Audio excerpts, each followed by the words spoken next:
quando a gente projeta um residencial sênior, normalmente tem aquela ideia, vamos fazer uma sala de jogos. Vamos colocar lá uma mesa para jogar baralho, talvez um snooker, não, talvez aí enfim, xadrez, dama, alguma coisa assim. É essa imagem estereotipada que a gente tem da pessoa idosa. Com o envelhecimento, o cérebro da gente diminui de volume, certo, doutora? Super certo. Diminui de volume? Diminui de volume, tá? Uma das possíveis consequências dessa diminuição de volume é o surgimento de algumas demências, dentre as quais a doença de Alzheimer, tá? Bom, o videogame, o uso diário de videogame durante 1 hora por dia faz com que uma estruturazinha do cérebro aumente de volume, chamada hipocampo. E isso pode eventualmente, não é comprovado cientificamente, existem alguns papers que percebem essa melhoria da proteção do desenvolvimento de doença de Alzheimer, por exemplo. Então, quando eu vou projetar um ambiente residencial voltado para esse tipo de público, eu tenho que projetar uma sala gamer. Bem-vindo ao Em Casa Pode, o podcast da Casa Sul. E aqui vocês já sabem, a gente traz os bastidores e tudo aquilo que não é possível hoje a gente apresentar numa revista, por exemplo. Aqui são casos reais, pessoas que vêm trazer a sua experiência. E eu estou hoje aqui com 2 pessoas que eu tenho certeza que vocês vão amar. A Andressa Gulim. Tudo bem, Andressa? Tudo jóia. E o Norton Ramos de Mello. Obrigada pela participação de vocês. Eu já vou apresentá-los. Mas antes eu queria agradecer a Eletrorastro, a apoiadora desse nosso projeto. A Eletrorastro é uma loja especializada em iluminação. São 5 lojas em Curitiba e na região metropolitana. E ela está hoje aqui também decorando o nosso espaço. E depois nossos convidados serão presenteados pela Eletrorastro com um produto, um abajur para cada um de vocês. Espero que gostem, né? Agradecendo mais uma vez, então, esse apoio. Então, vamos começar. A Andressa Gulim é médica, especializada em inovação e tecnologias exponenciais pela Singularity, tá certo? University da NASA. Atuou como consultora de inovação em diversas empresas de saúde. No final de 2018, assumiu a diretoria de estratégia e inovação da G7, ajudando a incorporadora a implementar no Brasil projetos de wellness real estate, criando empreendimentos imobiliários que unem saúde e bem-estar aos espaços construídos. Conheci um pouquinho mais dela numa palestra que ela fez no TED Talk, e a gente vai conhecer o resto da capacidade aqui. A gente já estava aqui antes de gravar, já conversando. Nos bastidores. E ela tem muita coisa para falar. Aliás, deixei de apresentar a Júlia, minha parceira de podcast também da Casa Ele já me conhece. E vamos para o Norton. O Norton, eu conheci ele numa palestra que foi feita numa loja aqui de Curitiba e adorei. Não só porque o assunto que ele trata já me diz respeito, que eu já estou na faixa do Senior Living, mas também pelo conhecimento que ele tem. Norton Ramos de Mello é engenheiro civil e engenheiro biomédico, formado pela Universidade Federal do Paraná, PhD em Healthcare Management, tá certo? Management, Senior Living pela Florida Christian University, Orlando, Flórida, professor convidado de pós-graduação da Associação Médica e da PUC Paraná e CEO da BioEng. Quanta coisa, eu resumi, né? Nossa, que currículo, hein, gente? Resumi o currículo. Episódio riquíssimo. Que legal. E o mais interessante é que esses 2 já se conhecem. Eu imaginava que eles iam ser apresentados hoje. Imagina, os 2 falam da mesma coisa, já estão na mesma vibração, né? A Andressa é a médica mais engenheira que eu conheço. E certamente eu sou o engenheiro mais médico. Eu ia falar a mesma coisa também. Uma boa apresentação. Como é que vocês se conhecem? A gente, na verdade, acho que um dos motivos pelo qual eu entrei na G7 um pouco é do Norton.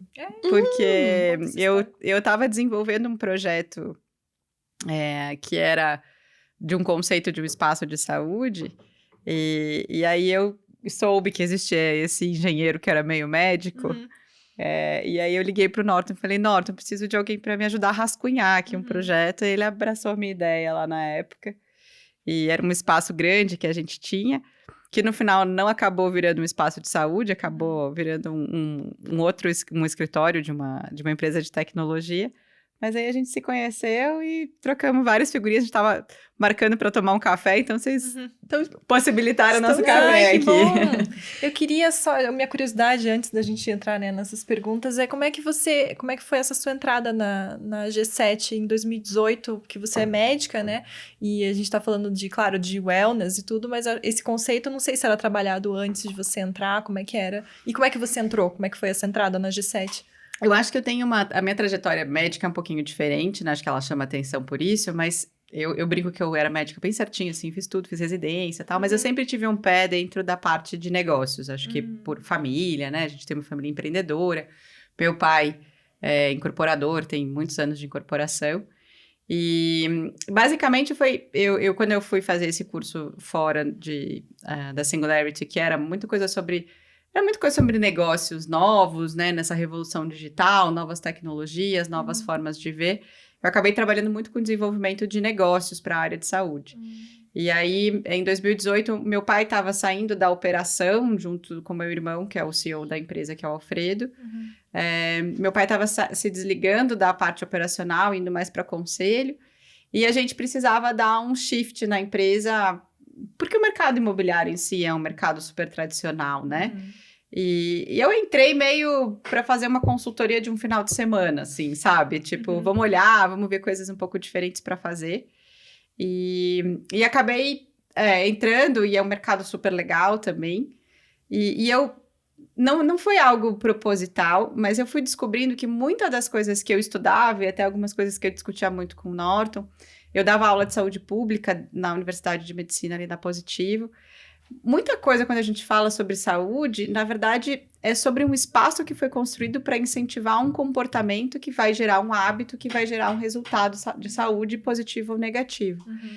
Então, como a gente desenvolvia espaços, eu falei, em vez de aplicar em saúde pública de cidade, vamos olhar se a gente consegue aplicar um pouco disso em saúde... Sim, uma unidade menor. Numa unidade menor, mas que, na verdade, são espaços construídos, Sim, né? tão importante quanto uma cidade. Exatamente. E aí, a gente começou a olhar por esse prisma, e aí a gente começou a estudar, começou a ver que isso era um mercado que era pouquíssimo explorado, era pré-pandemia, então esse conceito de como a casa impacta na saúde, Uma coisa e até muito nova, a né? forma de você olhar a saúde, né? Saúde era uma coisa muito individual antes, e depois da pandemia você começa a entender que não adianta só o meu corpo estar bem, eu preciso que o ambiente esteja bom o suficiente para me sentir saudável.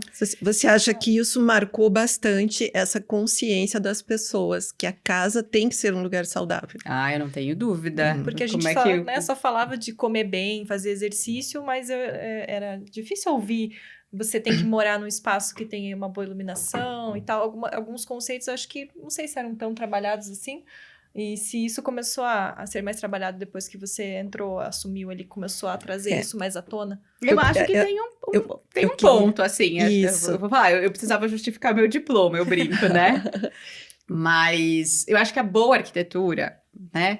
Ela já vem com essas premissas de que você, um lugar com iluminação, né? A ventilação, a forma como você vive... Ela já aplica isso, né? O próprio conceito de sustentabilidade traz bastante isso. Eu acho que talvez eu tenha... o que eu acho que eu consegui trazer foi criar uma nova visão sobre isso, onde eu não falo sobre o prédio, eu falo sobre as pessoas. Até eu queria que você citasse, achei genial essa frase tua, dizendo que que a tua empresa constrói para pessoas, não para terrenos, né?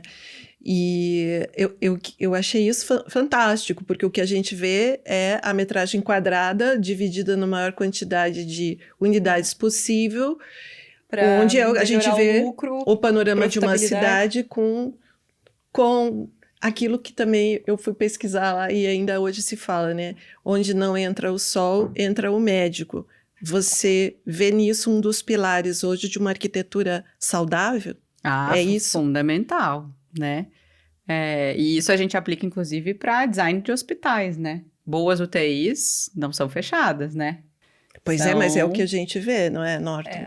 O que você tem a dizer sobre essa parte de arquitetura? Saúde? A gente já citou até isso aqui, né? Veja, a arquitetura e a engenharia, em geral, oferecem muito mais obstáculos do que facilitadores para uma vida saudável. É mesmo? Junte-se a isso, né, um mercado imobiliário extremamente agressivo, onde a gente vê apartamentos de 20, 15 metros quadrados. Como 10 isso, metros quadrados como isso em é São possível? Paulo, 10 metros quadrados, como isso é possível, né? Então são ondas imobiliárias. Agora, o que difere o meu tijolo do teu tijolo? Então, o meu paisagismo é assinado por Burle Marx, vamos supor. Uhum. O meu design de interiores é por não sei quem. A minha fachada... Ok, mas a gente só está decorando o tijolo. O que está por trás, né, da essência? Qual que é o propósito do meu empreendimento? Eu acho que é isso que a gente tem que começar a mudar já desde da cadeira de graduação das escolas de arquitetura e engenharia. Porque a gente não tem. Nós não fomos preparados tecnicamente para esse cenário. Tanto é que durante a pandemia não existiam profissionais capazes de desenvolver projetos de hospitais rapidamente em número suficiente no nosso país. Verdade. Então, a gente vê uma carência técnica de essência, uma falha de formação de essência. Esse é um fato. Quando a gente pega incorporadoras, né, que tem essa visão como a Andressa está trazendo na G7, né, uma visão de potencializar a saúde das pessoas, potencializar que a vida dentro de casa ela pode ser mais saudável, e não só sob o ponto de vista de abre uma janela, entra sol. Não, o que eu posso fazer a mais dentro daquele ambiente construído que potencialize a minha vida, em essência, de convivência, de propósito, enfim, E o que todos que os seria? aspectos que orbitam a nossa vida. Sim. O que seria hoje? Porque a G7 são apartamentos de altíssimo padrão, porém com esse conceito muito bem desenhado. Por isso que a gente também queria trazer o que é isso, né? Não é só luxo, né? Eu queria que vocês explicassem a visão de vocês, o que é uma casa saudável hoje.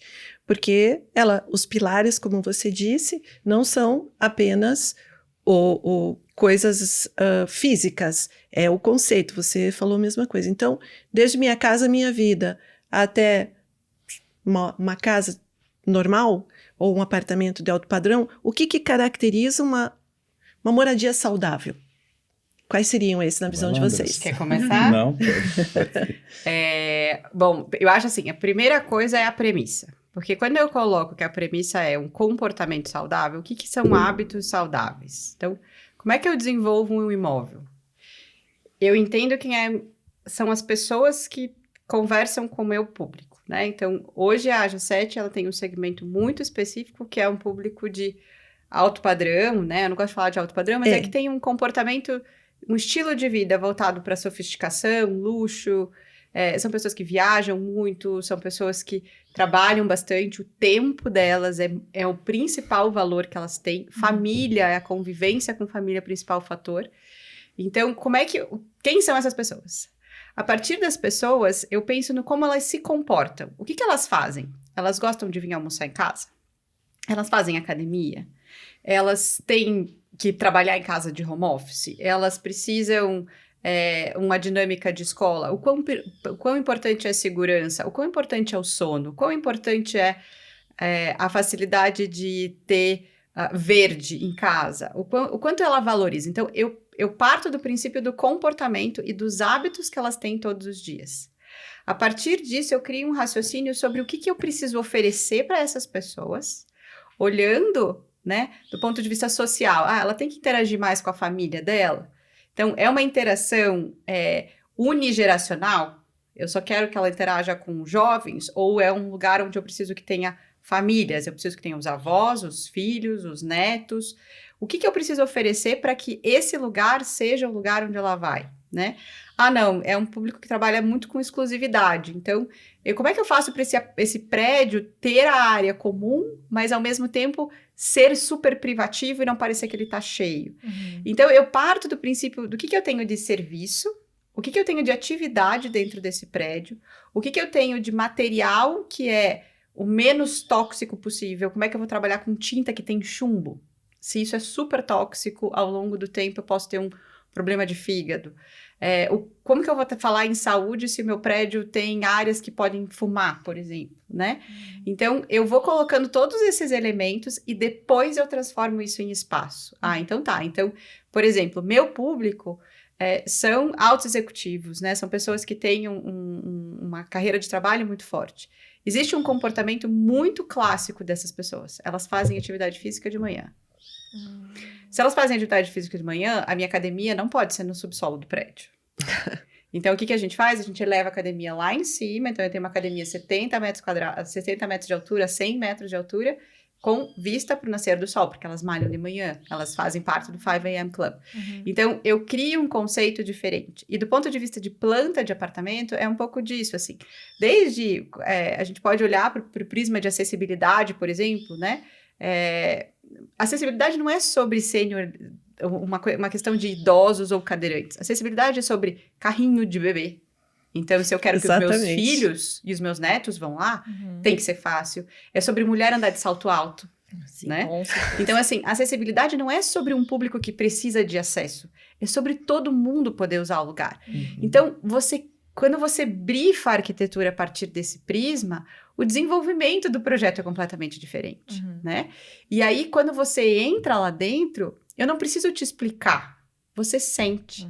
Então, o Ícaro é uma delícia de entrar. É um portal quando você entra lá dentro. A tua frequência... Por que ele é um portal? Porque, do ponto de vista médico, né? Do ponto de vista do teu corpo, a partir do momento que você está num lugar onde o silêncio é maior, o contato com a natureza é mais exuberante, o contato com permeabilidade de luz natural é exuberante, a tua frequência cardíaca diminui. A sensação é que eu me sinto melhor. O cliente não sabe explicar isso. Ele não sabe, nossa, que legal, eu entrei aqui e a minha frequência cardíaca saiu de 96 e baixou para 76, entendeu? Mas a Só se ele for médico, talvez. Assim, nem o médico. Nem o médico. Ninguém tem essa percepção, porque ela é muito instintiva, ela é muito... É do teu corpo, é fisiológico, né? Não é uma coisa que você controla, é meu corpo... O ambiente condiciona 70% do resultado da tua saúde. Aí que a gente entra nesse conceito, então, de wellness, né? E agora eu queria a tua visão, Norton, falando sobre isso em situações para um outro tipo de construção. Seriam que itens nesse bem-estar? Na verdade, eu vou sair, porque a Andressa já falou tudo. Esse é o cara que mais sabe de tudo isso. Imagina. Assim, o que a Andressa está traduzindo, né, é a experiência do usuário, tá? E essa experiência subliminar. Tá? Então, é quando você chega num ambiente e você se sente acolhido. É um ambiente alegrador. Né? Então, como ela falou, você não sabe explicar, mas você está imerso em uma determinada situação experimental a qual te eleva por algum motivo. Né? E lógico que existem técnicas para cada um desses motivos. Né? Então, por exemplo, nós fizemos um senior living próximo à cidade de Orlando, né, na Flórida, onde é temático. Né? É uma vila na Toscana. Bom, então eu vou ambientar todo todos os espaços como se fosse uma vila na Itália. Então são cores, são texturas, são aromas, sonorização. Então, uma Disneylândia para a gente morar, mais ou menos. Mas olha só como é peculiar isso e como isso interfere na saúde e no bem-estar dessas pessoas especificamente que optam por morar numa vila da Toscana, por exemplo. Só que não está na Toscana, está nos Estados Unidos. Essas pessoas, para quem não sabe qual é esse conceito do senior living, quem são essas pessoas? São pessoas com dificuldade de locomoção? Idade? Não. A Andressa citou também essa questão que a gente chama de design universal.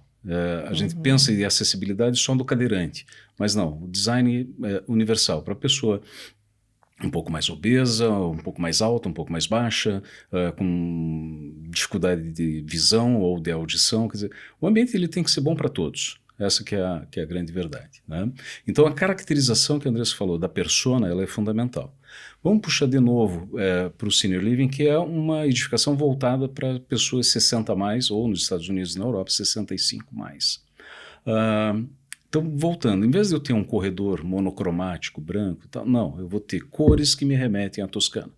Vou ter texturas que me remetem à vila da Itália. Vou ter iluminação, ventilação natural, isso daí é normal. Agora, note, a vegetação também é inspirada naquele local. E aí eu tenho manjericão, eu tenho lavanda, mas só o manjericão e a lavanda não vão me dar o aroma suficiente para que eu sinta essa imersão. Então a gente coloca também, a gente começa a aspergir no ar, de forma artificial, o aroma do manjericão, o aroma da lavanda. Então isso causa também uma referência de memória afetiva daquelas pessoas. Isso parece uma coisa tão futurista, né? Não, isso já não acontece? é. E é super básico. Isso é super básico. Quando você vai no shopping, você não tem Sim, o aroma do é shopping, verdade. cada shopping, cada loja. É que a gente não percebe aquilo que você falou, né? A gente Isso, é não subliminar. sente, a gente só entra, nossa, Mas cheiro gostoso, que vontade de comprar. Agora, a gente só faz. Que vontade de comprar. Ok, vou pegar esse mesmo gancho teu com esse aroma. Nós temos pessoas idosas que são inapetentes. Por algum motivo, elas não sentem vontade de comer, de se alimentar. Comum, né? Então, que tal se, em horários específicos, eu pego e coloco no ar o aroma do pão fresquinho, o aroma do café recém-passado. Então, eu abro o apetite das pessoas em determinados horários estratégicos para incentivar tal comportamento. Tá? Isso você fez nesse Isso a gente fez nesse projeto. Aí quando eu falo de sonorização, não é a tarantela tocando. Não. Nossa, porque o pessoal ia enlouquecer. É o som do vento nas folhas de uma árvore. É o som das ondas do mar. É o som da trovoada. É o som da chuva. O som dos animais. Aí quando você entra, você não entra mais num asilo, vamos dizer assim, como a gente chama aqui no Brasil, né? Ou numa casa geriátrica. Não. Você está entrando numa experiência imersiva que potencializa as atividades e a manutenção das habilidades físicas, cognitivas, sociais. É isso que caracteriza também, mas tudo parte do que a Andressa falou, a partir da persona. E aí dessa persona a gente começa a derivar por vários outros artifícios de arquitetura e de engenharia, evidentemente, que estimulem esses sentidos e que esses sentidos proporcionem uma vida mais saudável, ou hábitos ou comportamentos mais saudáveis. Então vamos pensar numa casa, um apartamento numa rua super movimentada, que é a grande maioria da realidade hoje, né? O próprio mercado tem desenvolvido esses projetos. Até porque as pessoas buscam localização, né? A Um certo público, também tem público que quer localização transporte. fácil, né? O que eu poderia fazer num apartamento pequeno, que está num lugar barulhento? Enfim, o que eu poderia observar e o próprio rumo desse mercado imobiliário? Poderia se mudar. Pode comprar um AG7. Exatamente. Que bom se todos pudessem, né? Que bom se todos pudessem, verdade. Mas eu acho que Desculpe a brincadeira. Imagina, mas a gente precisa trazer isso para a realidade, que são coisas que a gente vai percebendo. O silêncio. Mas eu estou falando sério. Quando eu falo poderia se mudar, poderia pegar e avaliar entre os tijolos disponíveis no mercado. Entendi. Qual aquele que me oferece tais situações. E aí sim, o mercado como um todo vai parar de fazer... Vai vender menos esse tipo de imóvel. Claro. E mais... Então, mas vamos colocar aqui. Seria insolação, né? Luz natural, seria isso. Ventilação. O que mais? Uma metragem quadrada mínima? Conforto acústico e térmico. Você, por exemplo, assim, eu moro num apartamento. Eu ia te perguntar o que é para consumidora, né? Você como consumidora, o que é para você a tua casa saudável? A minha casa saudável, né, assim, eu acho que você começa a colocar coisas de prioridades, né? Então, eu tô com um filho pequeno, né? Então, assim, prioridade para mim é como que eu interajo com a minha família, né? Então, por exemplo, para mim, importante o meu quarto, ele não tem televisão. Então, quando eu olho um quarto bom, o meu quarto bom não é com a cama na frente da parede para você pendurar a televisão. O quarto bom é na frente da janela para você ver vista. Sala também, sala boa de jantar, não é a sala que encosta a mesa na parede para ter televisão. Se você quer ficar, né, se você quer incentivar sedentarismo e obesidade, comer na frente da televisão. E aí, como que eu interajo na minha refeição com a minha família se eu tô assistindo televisão? Então, essa minha interação da minha família não é assim. Eu olho a questão, para mim, aqui já é muito básico, né? Então, assim, a iluminação natural, quanto eu recebo de luz, se eu tenho ventilação cruzada dentro desse apartamento ou não, o quanto que eu consigo explorar do ponto de vista da área externa, o quanto aquele prédio está interagindo com a rua ou com a forma como eu interajo com... eu moro hoje num prédio baixinho, eu acho uma delícia porque eu olho para a praça que tem no meio como se fosse a praça da rua, da Itália, por exemplo, né? Então, eu vejo a circulação das coisas, aquilo para mim é super importante. E do ponto de vista como é que eu torno a minha casa mais saudável, Isso. né? Assim, talvez eu não consiga me mudar, mas como é que eu consigo fazer para que isso aconteça? Então, eu acho que são coisas básicas, assim. Eu falava muito isso na pandemia, né? A gente trabalhou de home office.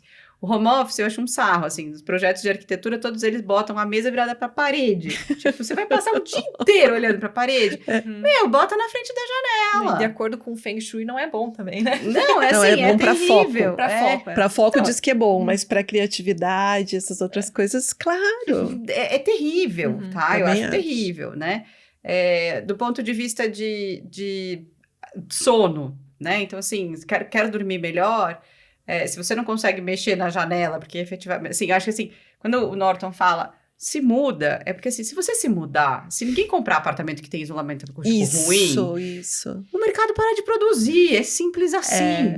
Entendeu? Então, assim, bota uma régua e diz, cara, não, peraí. Não aceite menos. Não aceite menos do que isso, porque, é sua noite de sono. É a sua vida, né? É a sua Seu vida. bem-estar. E aí, quando a gente fala do mercado, e acho que talvez seja por isso que eu acabei me apaixonando e ficando nesse mercado, é que isso é verdade, tá? O maior fator de risco da sua saúde é o CEP. O maior fator de risco da sua saúde é a localização da onde você mora. Então, assim, você pode investir em tudo.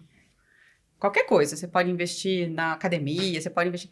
O lugar que você vai morar é como você vai viver, é a comida que você vai comer, porque vai ser do supermercado mais perto, é como você vai andar, é se você vai andar ou não vai andar na rua, é com quem os teus filhos vão interagir, com quem você vai interagir, que tipo de comportamento você vai copiar. Então, eu acho que eu considero tudo isso, eu acho assim, comprar um imóvel é uma escolha muito legal, e ela não pode ser por metro quadrado. Você pode ter um budget para comprar, e não tem problema, cada um vai adequar o seu. Mas não olhe que o metro quadrado do vizinho é um pouco mais barato ou um pouco mais caro e ache que é a mesma coisa, porque não é. Olha o nível de detalhe que eles chegam num projeto, né? Cheiro, né, experiência, cor, é a experiência luz. Das pessoas que estão ali, né? Então, assim, coloque planta dentro do apartamento. O verde, a natureza, isso que o Norton estava falando, ele me dá a sensação. Não é uma coisa que eu explico, é uma coisa que eu sinto. Então, traz natureza para dentro, né? A gente, quando lançou o Ícaro, e o meu irmão sempre foi um grande evangelizador de sustentabilidade e design biofílico, o Ícaro tem, né, a sua fachada inteira com floreiras, né, 360 graus, em todos os apartamentos e tal. O mercado falava assim, vocês estão malucos, vocês vão botar mato para o cliente cuidar, né? E hoje em dia, assim, é uma das maiores referências de arquitetura residencial brasileira a nível mundial, hiper premiado. Então, são essas pequenas coisas que dá para fazer, que causam diferença e que, do ponto de vista de desenvolvimento imobiliário, né? E a gente fala, o nosso propósito na G7 é inspirar as pessoas a viver bem. Você quer copiar o que a gente faz, não tem problema nenhum, né? Aplica na realidade de quem tiver que aplicar, né? Mas olha no prisma de que nós somos responsáveis por incentivar e influenciar o comportamento das pessoas no dia a dia, né? Isso, no dia a dia, assim, todo dia, entendeu? Isso vindo de você com essa autoridade médica e você em biomedicina é um alerta, porque também, não sei se vocês concordam, que as pessoas acham que qualidade de vida está muito associado à condição financeira. Eu gostaria, e a Casa Sul tem se esforçado nesse sentido, daí o motivo do podcast é de trazer que não é o caso. né? Você pode ter qualidade de vida, sim, com esses recursos. Hoje, por exemplo, em relação a um apartamento que o vizinho faz muito barulho, né? A construção não tem esse isolamento. Existem muitas opções para isolamento acústico, nem que seja uma chapa de MDF, uma espuma, e isso acho que faz todos nós vivermos melhor. É como o trânsito. Ou você dirige calmo no trânsito, ou o trânsito te domina. E eu acho que construir, a gente vê muitos exemplos. Por exemplo, Balneário Camboriú, eles mexeram na parte geográfica da cidade, quando isso podia ter sido pensado. Os imóveis vão perdendo valor, ainda mais, né? Mas todo mundo com aquela nesga de olhando um pedaço do mar, mas e o que aconteceu com a cidade, né?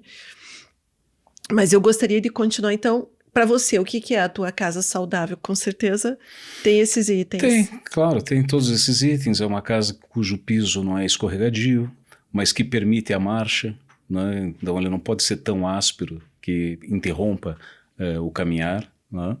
São ambientes com portas mais largas, com pé direito mais elevado, com uma iluminação adequada para cada ambiente. Então isso é diferente, porque note que muita gente gosta muito da luz branca, da luz azul, e isso interfere sobremaneira no ciclo circadiano da pessoa. Tanto é bom a iluminação quanto a escuridão. A gente precisa do sol e precisa da noite também. Basta ver quando acaba a luz. Você já viu como quando acaba a luz? Antes era mais frequente. A família toda se reúne, sai cada um do seu canto, aí a gente começa a conversar. Não tem tela. Daí dá sono. Aí, de repente, por exemplo, 10 horas, tá todo mundo meio querendo dormir, acende a luz, todo mundo... Não é? Volta, A gente tem ignorado um pouco isso, né? Vai dormir com o celular, com luz no rosto, ou assiste TV no quarto. E isso, com o envelhecimento da população, é cada vez mais prioritário, eu diria, né? O que a Andressa falou interfere, por exemplo, esses apartamentos que não têm esses critérios, interfere na performance de vida da pessoa, da vida profissional e da vida social dessa pessoa. E particularmente nesse grupo sênior, vamos dizer assim, muda a forma da gente projetar. Tá? Eu vou dar um dos exemplos.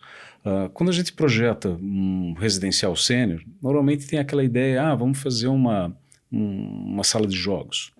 Vamos colocar lá uma mesa para jogar baralho, talvez um snooker, talvez aí enfim, xadrez, dama, alguma coisa assim. É essa imagem estereotipada que a gente tem da pessoa idosa. Com o envelhecimento, o cérebro da gente diminui de volume, certo, doutora? Super certo. Diminui de volume? Diminui de volume, tá? Uma das possíveis consequências dessa diminuição de volume é o surgimento de algumas demências, dentre as quais a doença de Alzheimer, tá? Bom, o videogame, o uso diário de videogame durante 1 hora por dia faz com que uma estruturazinha do cérebro aumente de volume, chamada hipocampo.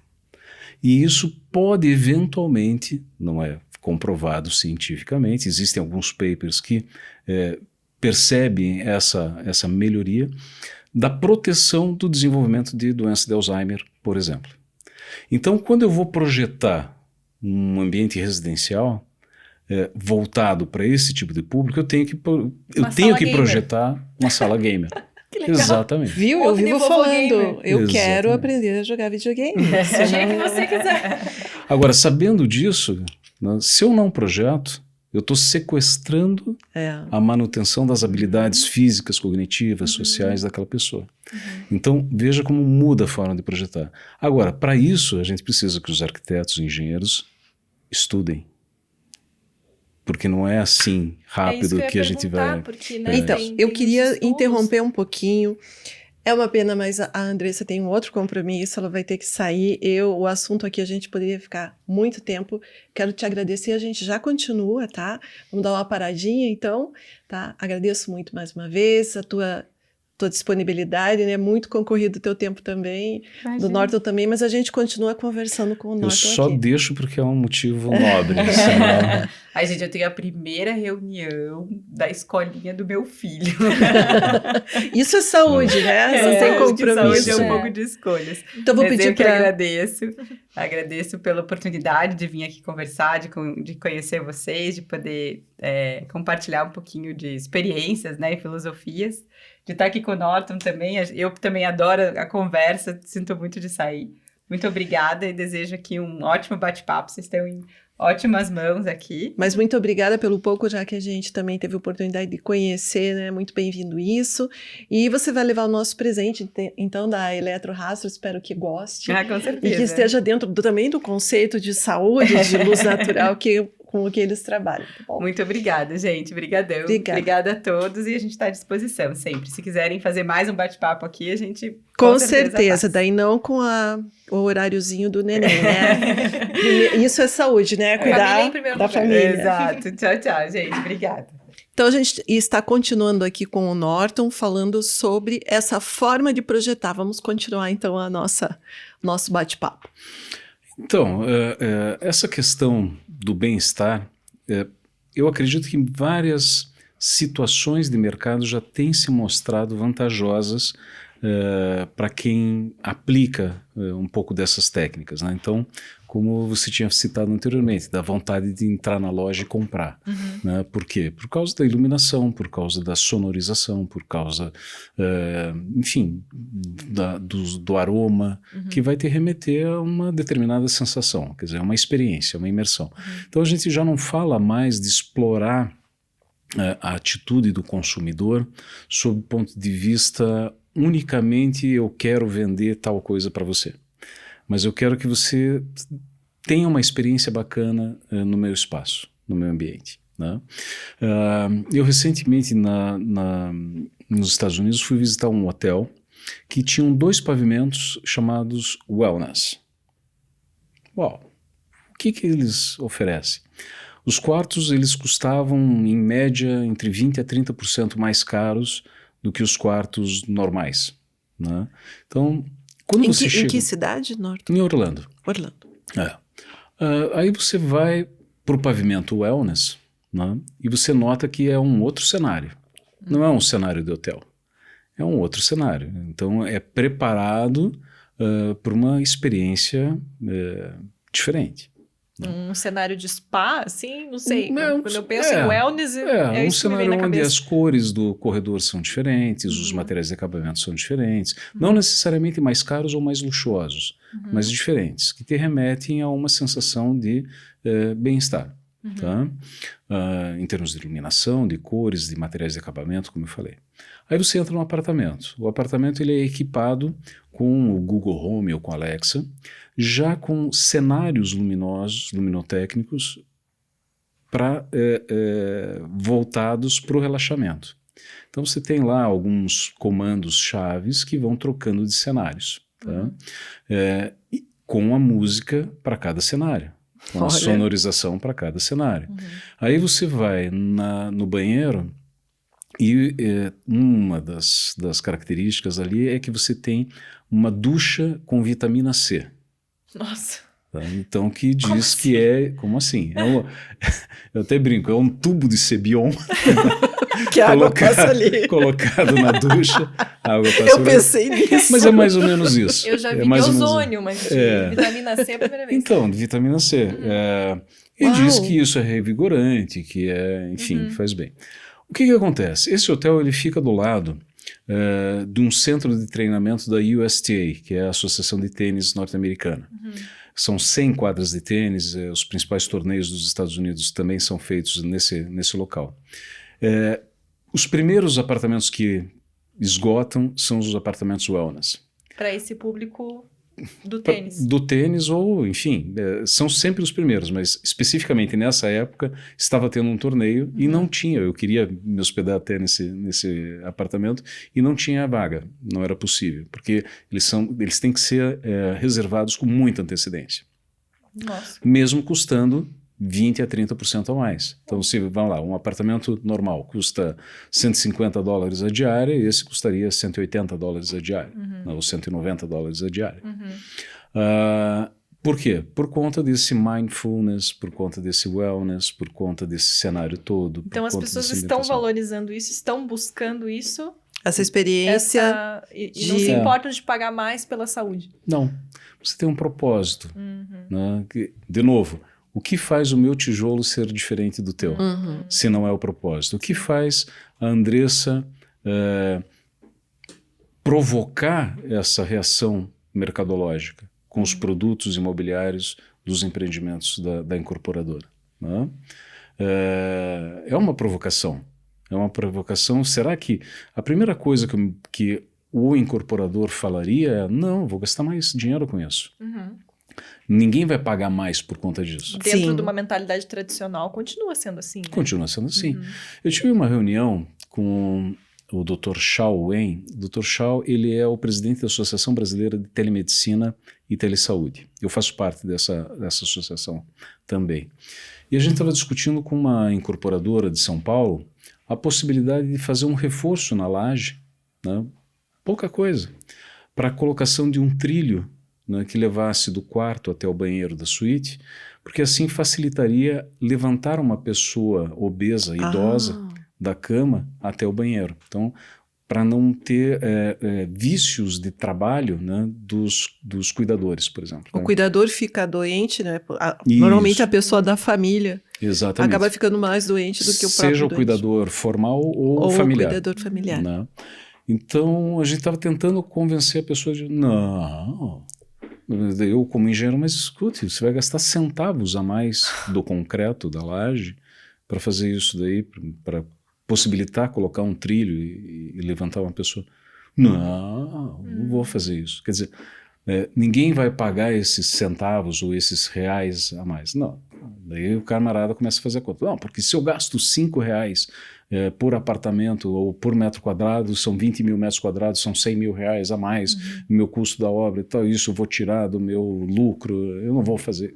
Você está entendendo? Então, a brincadeira que eu fiz quando a gente falou do tijolo, se mude, né? Então, sim. Né? É verdade, porque a partir do momento que o mercado aceita essas coisas, eu vou vender o pior produto pelo máximo preço.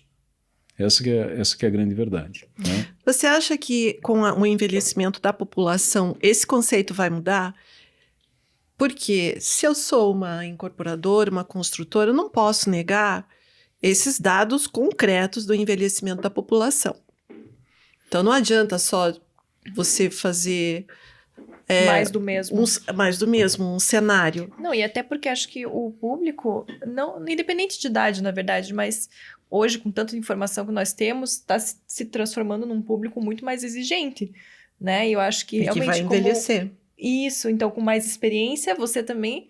Muitas coisas você falou, né? Que tem coisas que eu não... Experiências que eu não quero mais ter. Então, quando, sei lá, vai num restaurante, você não quer mais um restaurante barulhento. Isso. Né? Quando você vai num hotel, você não quer um hotel que tenha uma piscina movimentada, você quer ficar mais tranquilo. O teu estilo de vida também vai mudando, né? Com a idade, apesar de que eu tenho 33... E eu não gosto de lugar barulhento também. Isso, mas você acha que o público está ficando mais exigente e isso vai, digamos, forçar esse mercado tão tradicional a ser alterado, se não vão ficar para trás? Não tenho dúvida que isso vai acontecer em algum momento. Mas é preciso que essas pessoas saiam da invisibilidade. Eu ouço assim que os 80 são os novos 60, os 60 são os novos 40. Não.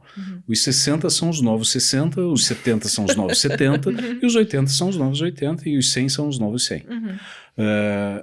Por que eu estou dizendo isso? Porque, assim como na pandemia, eu vou tentar transportar um paralelo. Hoje, se você vai num consultório médico, na sala de espera, que é uma sala pequena, sem ventilação, você não aceita mais isso. Ficar num ambiente com várias pessoas doentes, sem ventilação, num ambiente enclausurado. Nós aqui em Curitiba, então, a gente nem aceita muito sentar no sofá. né? Tem que ter cadeiras e poltronas individuais, porque a gente não costuma, é o hábito do curitibano, eu entendo bem, por ser curitibano também, a gente prefere, se tem um sofá e tem uma pessoa sentada, eu prefiro sentar na cadeira a sentar no sofá. Mas talvez isso em outras localidades não seja dessa forma. Mas por que eu tô falando isso? Porque você também não vai mais tolerar esse tipo de produto. Entendeu? Assim como você não vai tolerar ficar enclausurado num consultório médico, você não vai mais tolerar que alguns critérios mínimos de eficiência saudável dessas habitações. E aí eu gostaria de extrapolar um pouco, né? A gente fala muito de cidade amiga do idoso, né?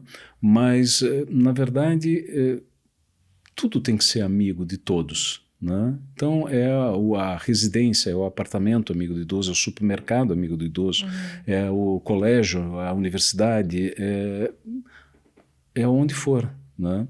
Então, nós temos uma modalidade de negócios de residencial para idosos chamada Aging in Place, que é você envelhecer na sua própria casa. Você não precisa ir para nenhum outro lugar, não precisa ir para um lar de idosos, né, casa de repouso, nada disso. Você pode muito bem envelhecer na tua própria casa, desde que a tua casa ofereça condições de segurança e que te proporcione essa manutenção de habilidades ao longo do seu envelhecimento. Que o meu envelhecimento vai ser muito diferente do teu, que vai ser muito diferente do teu, e cada um tem a sua característica. Isso eu acho muito importante, porque o que se percebe é que quer se apagar a personalidade do idoso. Então... E cria um trauma também, tirando ele da casa onde ele viveu a vida inteira para ir em outro lugar, mas ao mesmo tempo, às vezes a família não pode... estar presente todo o tempo, então tem que contar com cuidadores, que também é uma coisa também, quando pode, né? Quando tem ou então um depósito de idoso, né? Mas isso é uma coisa muito grave também. Eu tenho vários, no nosso bairro, vários moradores já passaram dos 80. E é um problema, não existe como adaptar a casa. Então eles acabam se mudando, por exemplo, para uma casa térrea. O que seria esse programa? Como que faria essa aplicação desse programa na casa de um idoso? Então, nós no Brasil ainda não temos modelos de negócio e quantidade de habitações que possam suprir a demanda de 10 anos atrás, quem dirá a demanda de hoje e a demanda futura. Tá? Então, por que eu estou falando isso? Eu optei por fazer o meu doutorado na Flórida, porque a Flórida é o estado que mais tem idosos nos Estados Unidos, aliás, é o estado que mais tem idosos no mundo e mais tem modelos de negócios, diferentes modelos de negócio, voltado ao público sênior. Tá? Então, apesar de ter feito o doutorado lá, a pesquisa do doutorado foi em todos os continentes. Então, Oceania, Ásia, Europa, África eu realmente não me aprofundei, mas a América do Norte, né, Estados Unidos e Canadá somente. E o que a gente percebe? Ninguém quer sair da sua casa. Esse é um primeiro ponto. Então o australiano não quer sair da casa, assim como o brasileiro não quer, assim como o norte-americano não quer. Tá? E se fala que é teimosia. O idoso é teimoso, né? Mas assim... existem algumas diferenças culturais, claro, que proporcionam um desapego maior em algumas culturas. Né? Então, o americano, quando faz 18 anos, vai para a universidade e perde aquele vínculo tão forte familiar. Normalmente as universidades são fora da cidade natal, então acaba perdendo esse vínculo. Então fica mais fácil essa mobilidade no país. Tá? Mas a decisão de morar numa moradia assistida, vamos dizer assim, ela não é natural. Tá? Então, a adaptação da casa, ela sempre vai ser uma adaptação de uma casa. E se a gente tiver um modelo de negócio, né, um produto imobiliário, ao qual eu possa sair da minha casa que não é adaptada para o meu envelhecimento e migrar para um apartamento, uma casa já adaptada, por que não fazer isso? Que não seja um asilo, que né? Não seja um asilo. Não me faça sentir como se eu fosse uma coisa que está sendo relegada, descartada pela família. E por isso que eu falo, assim, os 60 são os novos 60, 70 e 80. Por quê? Há uma certa cultura latina em especial, que quando você se aposenta, você sai da sociedade. Né? Parece que a tua vida profissional é a vida que É o teu propósito. Exatamente. Quantas vidas a gente tem? Né? Eu tenho um amigo, por exemplo, que ele falou que numa vida ele foi advogado. Mas hoje ele já não é mais advogado. Hoje ele tem outros propósitos, né, e desenvolve outros trabalhos. Né? Então, quem nessa idade, né, que supostamente um pouco mais tranquilo, não quer empreender um novo negócio, não quer aprender um novo instrumento musical, uma língua estrangeira, ou viajar, ou fazer um downsizing, né, simplificar a sua vida. Né? Então, esses movimentos, eles estão acontecendo cada vez mais frequentes, e é preciso que esse público seja mais visível. Aí sim eu consigo pressionar o mercado.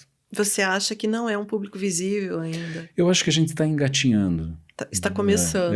Eu acho que as pessoas 60 a mais hoje são bem mais ativas. Sim. E não estão mais tolerando alguns comportamentos que veio de uma memória, de uma má memória que nós tínhamos do passado. Eu, por exemplo, o meu avô, a partir dos 60 anos, todo ano ele falava que ele ia morrer. Não, esse é meu último ano. Ele ficou até os 80, quer dizer, ele ficou 20 anos morrendo. Entendeu? É o que eu pensei. Ele ficou 20 anos morrendo. Né? Então, esse comportamento não é mais o atual. O atual de uma pessoa de 60 anos é pegar a moto, viajar, enfim, ou mesmo que tenha alguma dependência. Né? Então, como eu falei que a arquitetura e a engenharia colocam obstáculos, é porque a tecnologia e o bom projeto diminui essas barreiras, entendeu? Quebra essas barreiras. Então, por exemplo, aquele vaso sanitário japonês, vaso sanitário automático, né? Existe algo mais constrangedor que alguém fazer a tua higiene íntima? Ou você fazer a higiene íntima da tua mãe, do teu pai? Constrangedor para você que faz, constrangedor para ele que recebe. Que recebe. Né? Agora, um vaso automático, né, com um clique do botão, resolve esse problema. Sim. Mas então por que eu não tenho uma tomada do lado do vaso sanitário? São pequenas coisas, entendeu? Coisas. Mas que exigem uma inteligência de projeto, exigem estudo. Então não é simplesmente sair da faculdade de arquitetura, sair da faculdade de engenharia e agora eu sou especialista em projetar para idosos ou para autistas ou para, enfim. E achar que é só pôr uma barra no box, uma Exatamente. rampa que vai resolver o problema. Não, é um conjunto de situações. Entendi. Naquela matéria que você fez para a revista, até ontem, antes de eu preparar aqui a nossa conversa, eu me lembrei muito porque meus pais estavam nessa fase de segurança em casa. E quando a gente fica pensando nessas coisas, a gente pensa só neles, mas quedas em banheiro acontece com todo mundo, piso escorregadio acontece com todo mundo. Mas eu me lembro que você falou coisas assim que eu nunca tinha percebido.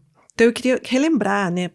Relembrar não, vamos contar aqui o que são essas coisas que, se você já tem um parente idoso, se você está idoso, ou mesmo questão de segurança em casa, a gente está trazendo uma pessoa muito experiente nisso. Eu queria que você falasse os itens hoje que causam maior acidente. Eu me lembro do tapete. Isso. Tirei todos os tapetes. O chinelinho Isso. também, não é um chinelinho? Tem os chinelos, mas queria a tua relação aqui para que a gente possa tornar a nossa casa mais segura, não só para os nossos queridos idosos, né, mas para nós mesmos. Tem atitudes simples que não envolvem recurso financeiro algum, como a retirada de tapetes, né? Queria que você explicasse o porquê. Porque ele sempre tem um ressalto, né? E esse ressaltozinho ele acaba propiciando a marcha da pessoa idosa. Normalmente é uma marcha mais arrastada de caminhar. E aí essa pequena diferença pode fazer com que a pessoa tropece e caia. Tá? Então por isso que a gente costuma remover os tapetes. E remover móveis pontiagudos também. Né? Então esse é uma outra questão. Cadeiras, por exemplo. Né? Então cadeiras sempre, poltronas e sofás sempre com braço, para que a pessoa possa se apoiar para poder levantar. Né?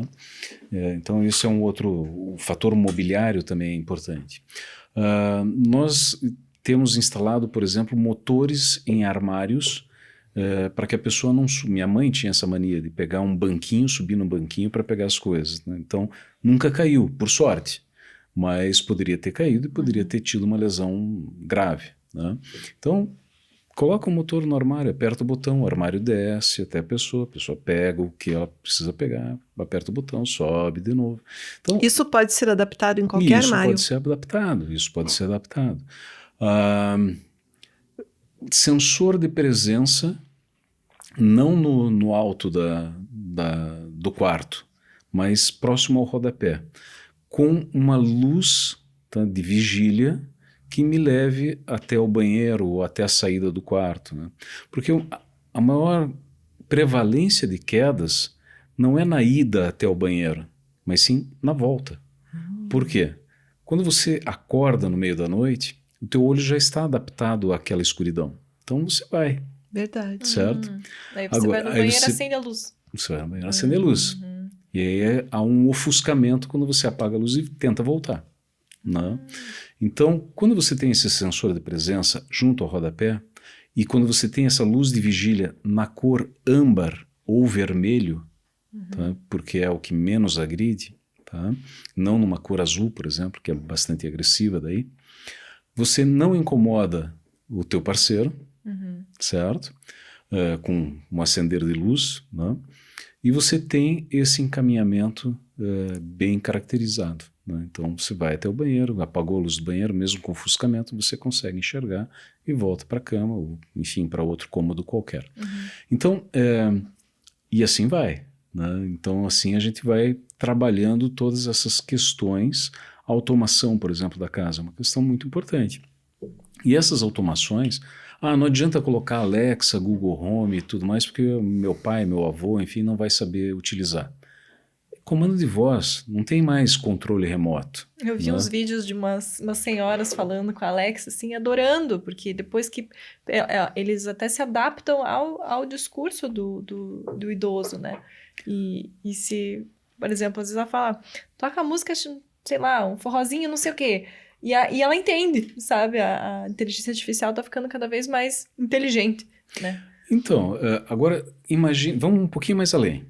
Porque antigamente, você vai lembrar do que eu estou falando. Ela talvez se lembre. Videocassete. Tá? Então, o videocassete tinha 500 funções. Né? E tem um relógio. E aquele relógio ele só ficava no horário correto se tivesse algum adolescente em casa. Né? Porque Eu várias vezes. sempre ficava piscando aquele negócio. É ou não? Porque caía muita energia, né? Caía muita Caída de energia, você tinha que então. sair pela casa acertando. Você usava só uma função, gravar a novela para assistir mais tarde, né? Então, ou um programa determinado. E aquelas outras 500 funções você nem sabia, vou programar o ano inteiro. Quem que programou o programa para o ano inteiro? Ninguém fazia isso, né? Então, vamos simplificar essas coisas. Então, a Alexa, Google Home, a Siri, enfim, são mecanismos que auxiliam por comando de voz. Agora, vamos um pouquinho mais além. Vamos colocar um robô de telepresença dentro da casa da pessoa, que rode o mesmo script da Alexa e do Google Home, só que ele tem uma presença física. Então, ao invés de você gritar com a Alexa, que está lá no outro quarto, ou que está lá na sala, Alexa, acende a luz. Não, o robô está aqui, está do teu lado. Ele vai te perseguindo pela casa? Ele pode até te perseguir pela casa, se assim você configurar o comportamento dele. Mas a cabeça do robô é um tablet. Tá? Ou seja, esse podcast eu poderia estar aqui incorporando o robô e falando com vocês pelo robô. Isso já existe? Sim, Nossa. e a única fábrica do Brasil que fabrica robôs está aqui em Curitiba. É né? mesmo? Incubada no Hot Milk, que é um parque tecnológico da PUC Paraná. Então, veja só que interessante que é isso. Você teve alguma coisa a ver com esse projeto? Indiretamente. Indiretamente. Que legal. Ele foi muito funcional durante a pandemia, onde os médicos poderiam entrar na UTI, os parentes podiam entrar na UTI para visitar e falar pessoalmente com as pessoas que estavam lá internadas. Sem risco de de contaminação, de contágio. A gente colocou esse robô num stand de vendas do empreendimento sênior aqui em Curitiba. E o robô recebia a pessoa e explicava todas as funcionamento. vantagens daquele empreendimento, por exemplo. Mas é um empreendimento. Você pode citar o nome? O BIOS, da construtora Laguna. Ah, né? sei. Então, nós participamos da equipe de projetos e nós colocamos daí, configuramos o robô para receber as pessoas e apresentar o stand de vendas para a pessoa. Né? Então, O BIOS, eu me lembro, ele é voltado para esse público, então. são duas torres, uma torre Medical Center, outra torre residencial sênior, interligadas por um boulevard de serviços. Tá? Mas vamos extrapolar ainda mais. Certo. Tá?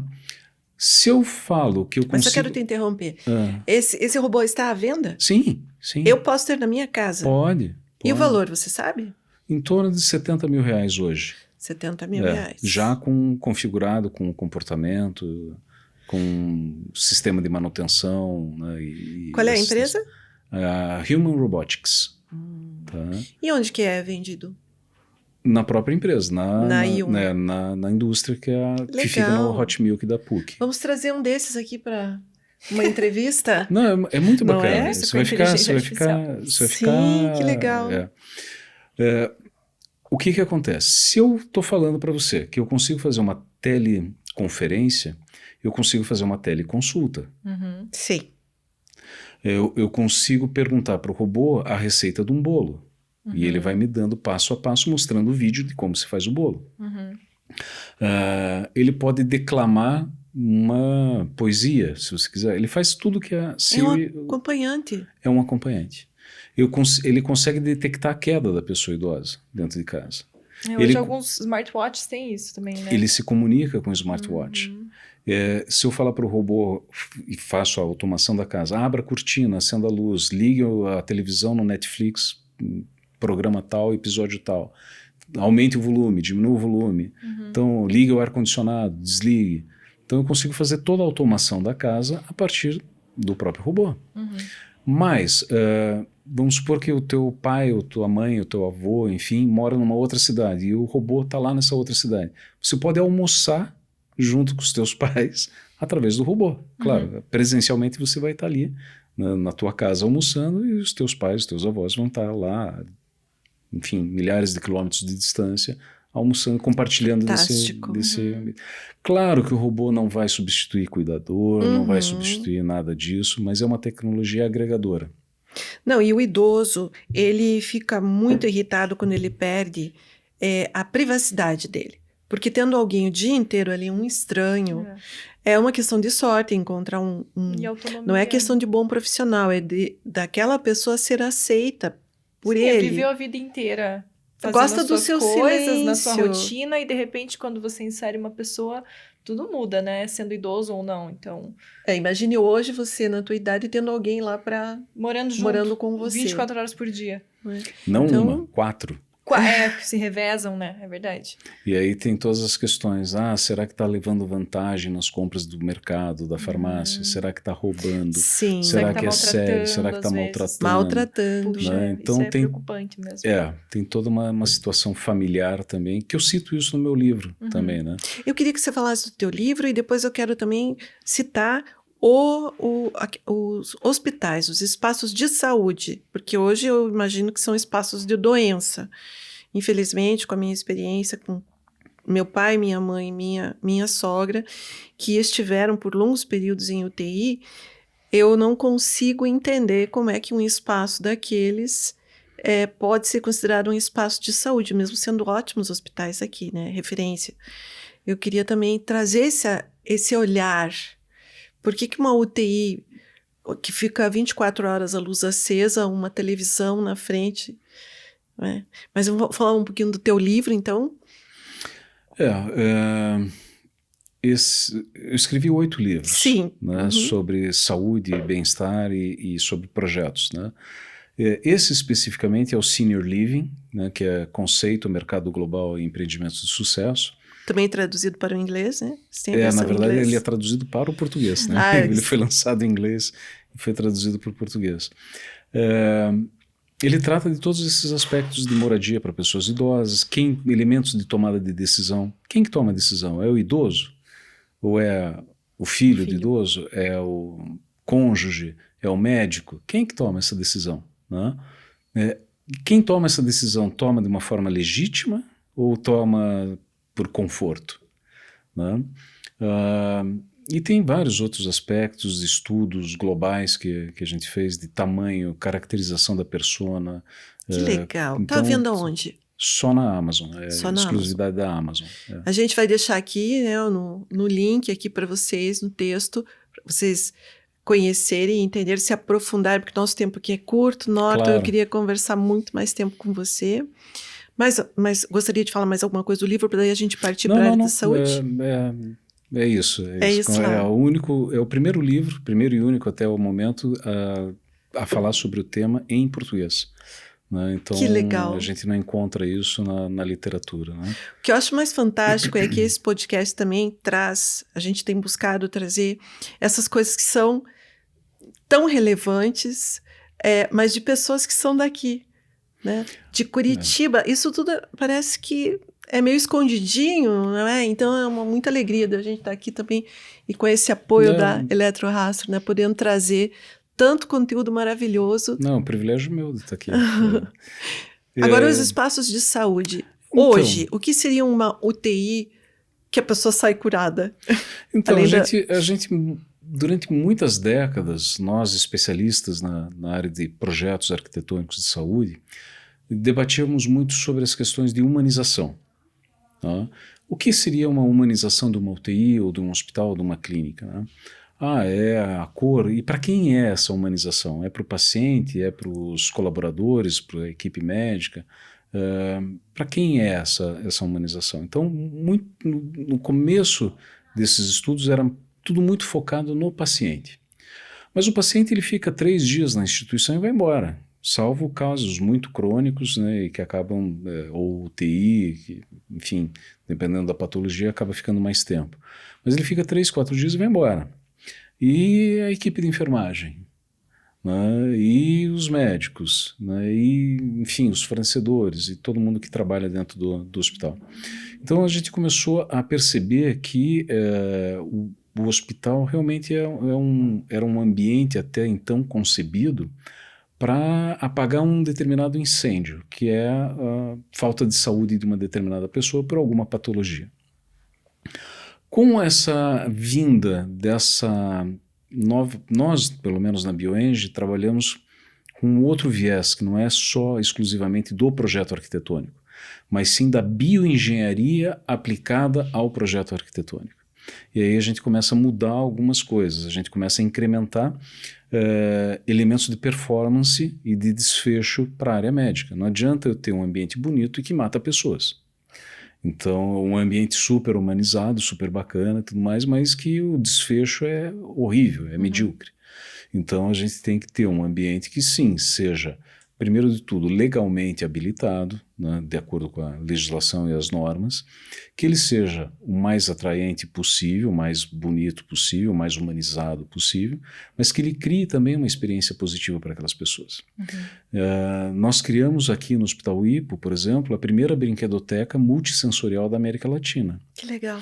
E aí, aquele mesmo conceito lá dos Estados Unidos que eu falei, do aroma e tudo mais, a gente aplicou para essa brinquedoteca.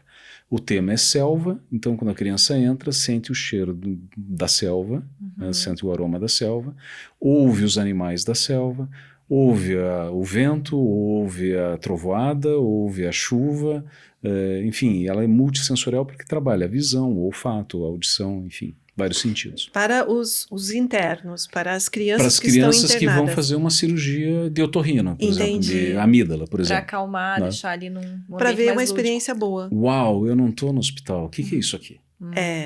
Entendeu? Não cria um trauma, né, de Aí, médico. E principalmente os pais, né? Porque quando você vai levar o teu filho para fazer uma cirurgia, mais do que ele está apreensivo, você está apreensivo. Então, quando os pais e a criança entram num ambiente que, opa, pera lá, o que é isso aqui? Eu não estou exatamente no hospital, então é uma experiência positiva. O que a gente percebeu, e isso até vai motivar ainda, e quando eu tiver um tempo eu quero me dedicar a isso, a pesquisar de uma forma científica isso, porque nós temos relatos das crianças assim, A criança, para brincar, para entrar na brinquedoteca, ela tem que colocar uma proteção no pé, que a gente chama de pró-pé, e uma touquinha. Aí ela vai lá brincar. Aí a enfermeira chama para ela ir fazer a cirurgia. Então ela tem que tirar a touquinha, tira o pró-pé. Agora para entrar nessa outra sala, você tem que colocar de novo a touquinha e o pró-pé para entrar nessa sala, que vai ter um brinquedo muito mais legal. Então ela já está com aquela imagem, aqui agora, e o foco cirúrgico parece que você está num campo espacial. Né? Só que aí já toma anestesia, já dorme, já faz a cirurgia. Então o que começa a perceber? Não só baixa ansiedade, tá? Como o pós-operatório é mais favorável. Então eu uso menos antibiótico, a criança se recupera mais rápido. Você já tem esses dados? Então, você quer pesquisar? Na verdade, os dados estão lá, a gente precisa avaliar esses dados. A gente tem alguns relatos de médicos e de pacientes nesse sentido. Que fantástico. E mais, a criança quando tem dor de barriga que não tem nada a ver com o otorrino, né, ela quer ir naquele hospital legal. Então cria uma coisa que na área de saúde a gente não tem, que é a fidelização da marca. Pela experiência. Pela experiência, pela boa experiência. Né?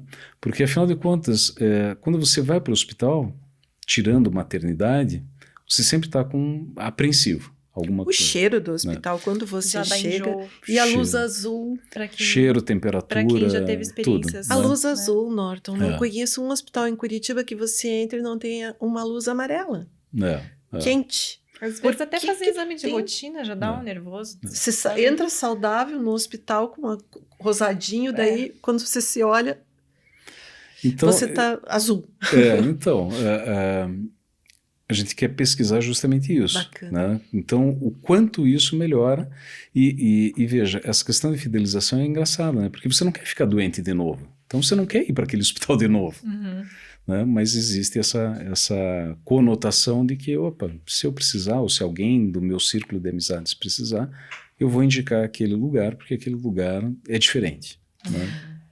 Infelizmente, nosso tempo está acabando aqui, Norton. Como vocês viram, a gente teria muito mais assuntos. É muito conteúdo. Muito conteúdo, mas olha, eu não falei da BioEng, eu queria que você falasse o que é que a tua empresa faz, porque todo esse conhecimento aqui do Norton, que eu conheci e ficaria horas ouvindo ele falar, pode ser colocado num projeto. Então eu queria que você falasse do trabalho da BioEng. Perfeito. A BioEng é uma empresa de projeto arquitetônico, né, voltado à área de saúde e bem-estar. Então, nosso foco é tudo que envolve aprovação em vigilância sanitária. Tá? Então, são laboratórios, clínicas, consultórios. Nós fazemos consultórios de 30 metros quadrados, com o mesmo carinho, com a mesma atenção que fazemos um hospital com 30 mil metros quadrados. Né? Hospitais, como eu falei, farmácias, indústrias médicas, indústrias farmacêuticas. Então, nós desenvolvemos esses projetos arquitetônicos para esse nicho de mercado. E a BioEng tem 30 anos já no mercado. Nos últimos 15 anos, ou seja, na metade do tempo para cá, nós, com a experiência de desenvolvimento de projetos de residenciais sênior nos Estados Unidos, nós trouxemos essa tecnologia também aqui para o Brasil e começamos a desenvolver, então, algumas modalidades de negócio para a área residencial, mais especificamente residencial sênior. Mas assim como eu vou fazer uma provocação também aqui. Se o incorporador acha que não há mercado, né, eu vou dar alguns dados. Né? Curitiba, por exemplo, tem algo em torno de 360 a 380 mil pessoas idosas. Globalmente a gente... população aqui de Curitiba, quanto foi o último censo? Se não me engano... 1,5 milhão? Não, mais 1.800.000 e alguma coisa. Só Curitiba, não região metropolitana. Só Curitiba. Certo, então 70%? Algo em torno... 30%? Não. Globalmente não. Aqui no Brasil a gente está falando em torno de municípios que têm pouca população idosa, em torno de 10% até 20%. Nessa faixa, então. Nessa faixa. É um público limitado. É um público limitado. Né? Então perceba uma outra situação. Apenas 1 a 4% das pessoas idosas de uma região é que tem condição financeira e psicológica para ir para uma moradia assistida. Aí você vai falar, Norton, mas para o mercado imobiliário 1 a 4% é muito pouco. Eu concordo, só que em Curitiba a gente está falando de 15 mil pessoas, aproximadamente, que não têm esse produto. Eu quero esse produto, mas eu não tenho. Aonde que eu vou comprar ou alugar? Eu não tenho esse produto. E tem uma carência, quer dizer, eu tenho um potencial de mercado de 15 mil pessoas. Um filão de mercado não inexplorado. Inexplorado. Que em 2030, daqui a pouco, daqui a 6 anos, esse número vai aumentar em 71%. Então eu vou para 20 mil pessoas, praticamente. Ok. Norton, o que acontece com os outros 96% a 99%? Política pública. Então a gente está atuando no Ministério Público em Brasília, numa discussão junto com eles, no desenvolvimento de políticas públicas, tipo Minha Casa Minha Vida, enfim, alguma coisa dessa natureza, que possa privilegiar também esses desvalidos aí, que não possuem esse recurso financeiro para migrar. Então, se o incorporador não aposta nessa pressão demográfica evidente que nós estamos passando, que ele dedique, como o hotel lá em Orlando, um pavimento ou 2 pavimentos dedicados a algumas questões especiais voltadas para esse público. Tenho certeza que o tijolo dele vai ficar mais bonito que os demais. Muito obrigada, Norton, por todo o teu conhecimento, pelo teu tempo. Obrigada, Júlia. Obrigada, eu aprendi muito. Eu também, vamos continuar aprendendo. Obrigada a todos vocês aqui que nos acompanharam. Deixe seus comentários, também vai ter o contato da Andressa e do Norton aqui. E, mais uma vez, o nosso obrigado à Eletrorastro, nosso apoiador oficial, que acredita nesse projeto, que está com a gente. E que, se você não mora aqui em Curitiba ou região metropolitana, você também pode conhecer e comprar os produtos e receber aí na sua casa através da loja online no site da eletrorastro.com.br. Obrigada hoje para você e até o nosso próximo podcast.